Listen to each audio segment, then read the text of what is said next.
Can you offer any thoughts that you have on the cost and reliability of energy in Rhode Island and New England? Is this when you turn the lights off, Gary? As we've talked in this, there's a Rhode Island Business Coalition that Gary and a bunch of other folks that are in here, including Mark, we talk about the energy. Matter of fact, next Monday we have the Office of Energy Regulation and the PUC coming in to talk about energy. It is one of the hidden concerns that we have going forward about the price and cost and availability of energy.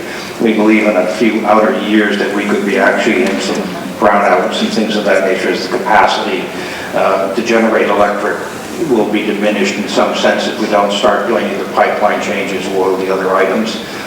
We can't solve all of the environmental issues in Rhode Island, so we have to look at it in that sense. So we have to be much more cautious about the pricing that we have. We are the highest on electric in the country now.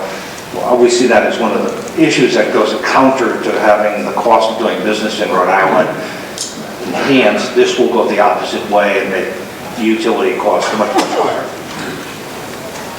You know, I think also, you know, looking at energy costs, there's going to be a lot more oil drilling, it looks like, and all of that, but Rhode Island really has to consider that an important part of the cost of doing business in the state is energy cost. Again, I don't think I'm telling anything that you don't already know.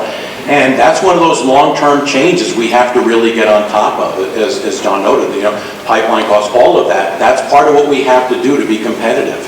And finally, energy. It's been mentioned before, but cost and reliability of energy is a challenge that New England faces in a grand way. Within 3 to 5 years, 1/3 of New England's generating capacity is scheduled to close. We generate something on the order of close to 40 gigawatts of power in New England. 13 gigawatts is on the table under the current rules to close for various reasons, whether it's aging out or fuel related, whatever the case might be.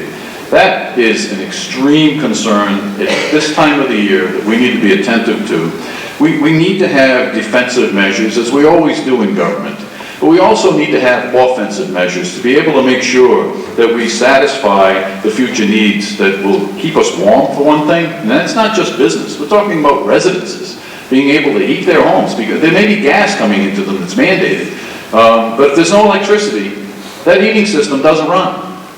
And we are, again, approaching a circumstance where further plant closures will cause a condition where we would not be able to endure a polar vortex condition like we had just 2 or 3 years ago. It is a very real condition for the next few years that we need to, again, develop an offensive attitude towards to get ourselves to where we need to be.